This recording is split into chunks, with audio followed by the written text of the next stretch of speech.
Peter, commiserations wasn't to be tonight, but can you take so many positives from your 2 games here this evening? Yeah, definitely. Obviously, I got away with the first game. Obviously, Gezi missing lots of doubles, and but I've done it in the past in the Premier League, so it's all swings and roundabouts, and but that game, even though I got demolished 6-1, but I felt like it was. I was like competing. I was actually scoring against another player, scoring, which is good, and obviously, I enjoyed playing with that setup. So earlier in the year, that you promised us all that you would get better as the year went on, and that is really showing now that we are seeing signs of the real Peter Wright. The averages are going up, the performances are there. Do you feel that you're on this upward trajectory right now?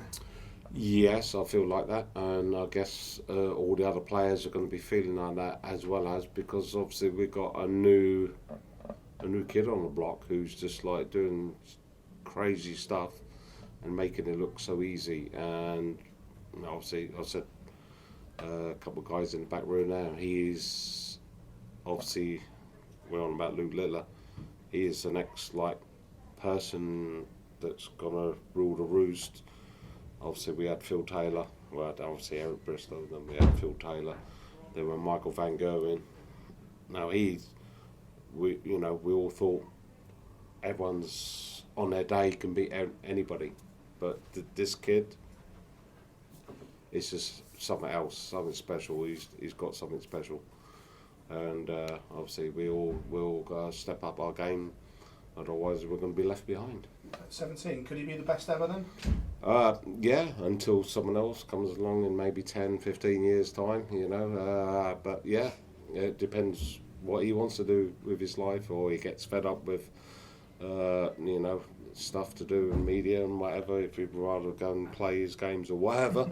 But yeah, as long as he's interested, and he's going to be dangerous to darts, and to be honest, it's only going to go up because of him. Yeah, thank you very much. Thank you. Peter, just as you mentioned there in the back room, what's the attitude towards Luke? I mean, obviously, he don't talk to anybody. He just sits down and he's on his phone. He might get up and have 2 or 3 minutes, and then he'll sit back down, and I'll see he gets bored. But when you watch him playing there, when the other players watch him, are you kind of looking at each other going, "What the heck?" Is that how you react? Yeah, I don't know. He's just got something about him. He's got something special, and it's like obviously Phil Taylor had that special thing, and obviously when Michael Van Gerwen came on board and everything when he was young, he had that. He was just a level above everyone else, and obviously this kid seems, when he gets angry or whatever, he gets better, and. It's good to watch. It's good for darts, and it's good for TV. Back to you. Next week it doesn't get any easier. You play whoever is top of the league next week. So have you written off the Premier League now, and do you think, well, I'm just building up towards the match play, or how do you view everything? I'm just enjoying every single week, and I just want to nick points off everyone, in the next few weeks. And if I can squeeze into the top 4, I'll squeeze in the top 4. If I don't, I'm going to enjoy it. Peter, you've talked about Lukelittler there, but when he bursts into the scene, you see the things he's doing. Does that give you guys motivation, who've been here years and years, to put in more effort and step up to try and compete with the new kid on the block? Yeah, that's what made me to get the finger out, watching him over the World Championships, thinking, have I finished?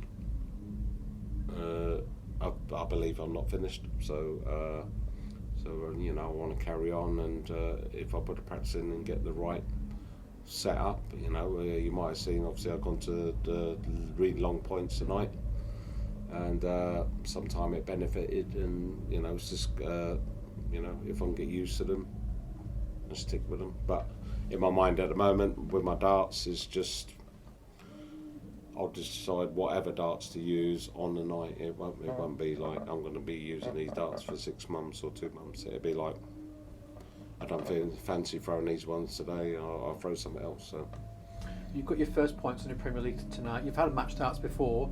beat Michael van Gerwen in the most recent Euro Tour. So is it positive feelings now for Peter right at the moment? Yeah, it's been positive anyway. At least it's not affecting me going into other tournaments, getting all these defeats in Premier League. Obviously, it would do to other players going into like floor tournaments or Europeans. You're gonna, oh, you've been beaten just on TV on Thursday. It doesn't bother me at all. So that's lucky enough. I'm happy with that. Peter, thank you. Thank you. Finally, Peter, you usually speak about breaking down the year and sort of going for the three big ones that we talk about quite a lot. Is it a good time now to start slow and then slowly build up to the match play and then back end of the year? That's why I'm old, just like the old tortoise and the hare thing. Yeah, hopefully, obviously the way they went tonight, obviously the way I played against Gezi wasn't too bad. Then I got better in my next game, so if I'm using these darts the weekend Monday and Tuesday in Hildesheim, hopefully I might get a result, might get a Players' Championships win. You never know. Cheers, Peter. Thank you. Thank you. Peter, since 2019 you've won a major every year on tour. You're a legend of the game, 2-time world champion. Do you feel pressure to reach those high standards every time you play? Yeah, I suppose there's a sort of pressure by the guys who do the commentating on TV and everything. Oh, you haven't won a major, or you haven't won a floor tournament. But it's so hard now because there's so many good, fantastic dart players on the circuit, and all these young kids coming through who don't care who you are. So it's getting harder and harder. But hopefully I can win another major this year, and hopefully it's the match play. And how do you manage to stay so consistent on tour? I mean, since 2014, you've been in the Premier League every single year. What's the secret? I don't know. I ain't got a clue. I don't know why they keep picking me. No idea. But thank you for all the guys on the board for picking me. But I don't know. Maybe it's because I can upset the big guys now and again, and maybe that's what it is. I don't know. Cheers, Peter. Thank you.